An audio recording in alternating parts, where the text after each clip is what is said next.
Welcome to our channel. Today we how to verify your banner message clarity for your target role, complete guide step by step clearly. Begin by identifying your target role and the key skills required. Gather relevant insights about the company and its culture. Draft your banner message with a clear and concise statement.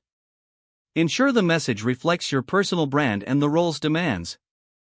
Ask yourself if the message aligns with the job description. Share your draft with peers for initial feedback. Incorporate specific keywords from the job listing into your message. Test the clarity of your message by reading it out loud. Revise any parts that sound unclear or overly complex. Seek feedback from a mentor or industry professional. Create a version of your banner message tailored to each application. Utilize online tools to check for grammar and clarity. Consider the visual layout of your banner message.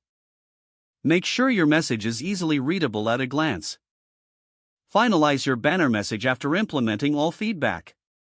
Periodically review and update your message as needed. If the page does not load, refresh the browser or try again in a private or incognito window. Make sure you are using the correct email address, then retype it carefully to avoid small typos. If your password is not accepted, use the reset option and create a new strong password you can remember. Check your spam folder for verification or security emails, then complete any requested confirmation steps. Enable two-factor authentication if available to improve account security and reduce unauthorized access risk. After signing in, review your profile details so your contact information and settings are accurate and current.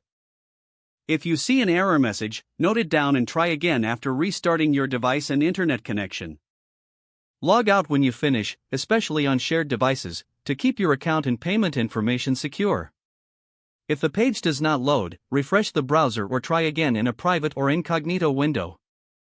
Make sure you are using the correct email address, then retype it carefully to avoid small typos. If your password is not accepted, use the reset option and create a new strong password you can remember. Check your spam folder for verification or security emails, then complete any requested confirmation steps. Don't forget to like this video and subscribe to our channel for more step-by-step tech guides.